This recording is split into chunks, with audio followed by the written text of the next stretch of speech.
Hey everybody, welcome, Comunidad de Dudas de Google+. Thank you all for your questions, and also welcome all the students who aren't yet members of Google+.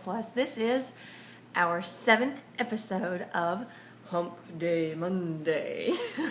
Okay, our 7th episode of Hump Day Monday, where I answer your questions you have about English, okay? And you post those questions in la Comunidad de Dudas in Google+, and I answer them here, okay? So, si no eres miembro todavía de la Comunidad de Google+, la Comunidad de Dudas de Google+, está el link en la descripción. Go join, it's free. Okay, let's get started. That was a 47-second intro, but our first question comes from Caesar J. Caesar J wants to know, what are these words? Do, does, and did. Well, do, does, and did, estos son verbos auxiliares. Y estos verbos ayudan a otros, generalmente a otro verbo, el verbo principal de la oración. Se forma oraciones. Bueno, oraciones, claro, que se forman oraciones, pero se forma interrogaciones y también negaciones, generalmente con do, does y did. Do y does, estos son los del presente, y did es el pasado para todas personas, ¿ok? Does es solamente para, ya sabes, ¿no? Para las personas de tercera persona singular, okay? And who is third person singular? She, he, and it, okay? She, he, it goes with does. Everybody else goes with do, and everybody goes with did in the past. Vamos a ver unas oraciones con do, does, y did. All right. I'll ask you a question, and you answer the question. Does that sound like a fair deal?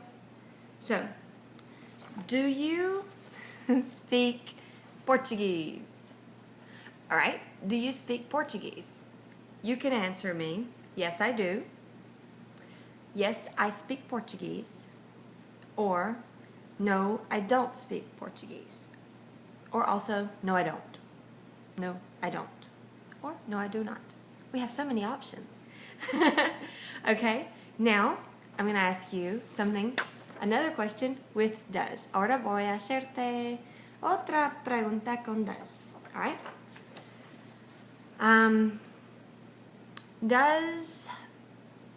Hold on, let me think. I was going to ask you maybe something about T-Bird. Does T-Bird annoy you? My puppy, her name is T-Bird. So, does T-Bird annoy you? You may have learned annoy from another video. I just did a video, super fun video with my mama, and I asked her if I annoyed her, and I did. But anyway, I'm asking you this time, does T-Bird annoy you? And you can answer, no, she doesn't, or, of course T-Bird doesn't annoy me, Jessie. I love T-Bird. She's your puppy. She's adorable. And those are the only acceptable responses. Okay? All right. What about with did? Did you study English yesterday? Did you study English yesterday? ¿Estudiaste inglés ayer? Did you? So did is the past for do. It's for everybody. All right. And you can answer me, yes, I did. Yes, I studied English yesterday. Or, no, I didn't. Or, no, I didn't study English yesterday. All right, let's go on. Next question comes from Cami G. Cami wants to know the difference between stress and stress out. So, they can be used interchangeably sometimes, but let me first tell you what they mean. To stress or to stress out is kind of like to, if I say I'm stressed, it's like I have a whole bunch of work, you know. Like, estoy estresada, you know, I'm stressed, like, ugh. And if I'm stressed out, it's like, Oh my gosh, I'm stressed out. No hables conmigo, que ni me mandes un mensaje por text porque yo estoy stressed out y no me molestes, okay? I'm stressed out. I have a whole bunch of work to do. Don't bother me. Because it's a whole lot stronger, in my opinion, than just stressed. So, they can be synonyms for estresado.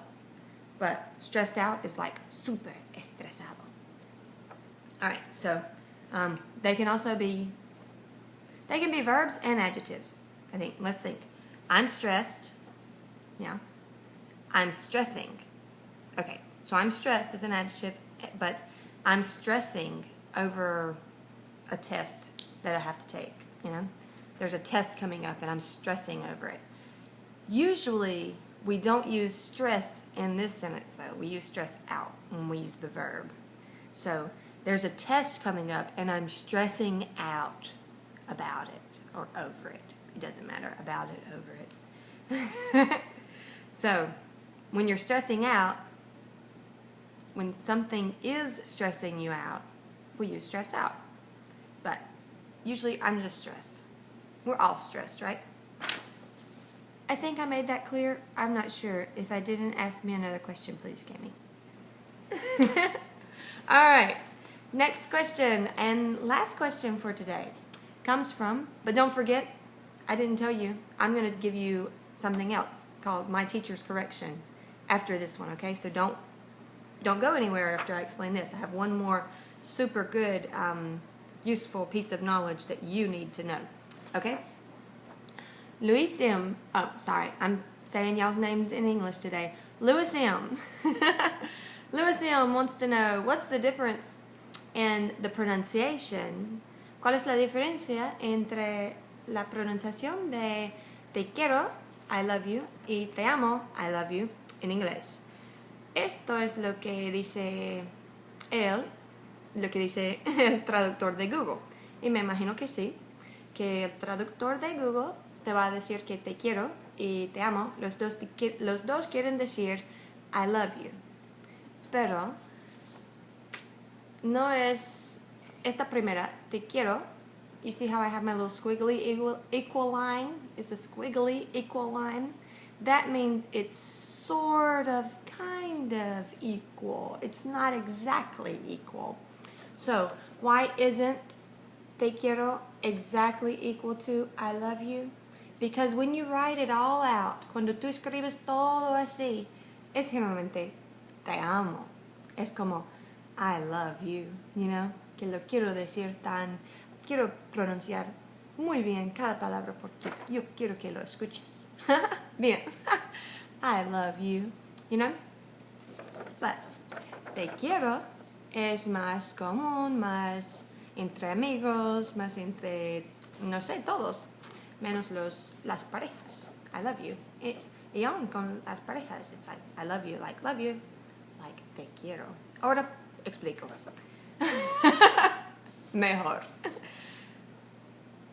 Love and you usually are shortened in te quiero. Actually, I is even sometimes taken out. So, para decir te quiero, podemos decir nada más love you. Pero, aún más natural sería love ya. Love ya. Ya no escribe todo Y-O-U, solo se escribe Y-A. Love ya. Love ya. And we say this when we're on the phone. If I'm speaking with my mama, I'll say, all right, Mama, I'll talk to you later. Love you. I said love you, but it doesn't matter. The point is, I did not say I love you. If I say I love you to my mama on the phone like that, ella me va a preguntar, ¿qué te pasa? ¿Quieres hablar? You know? Why are you telling me you love me? What'd you do?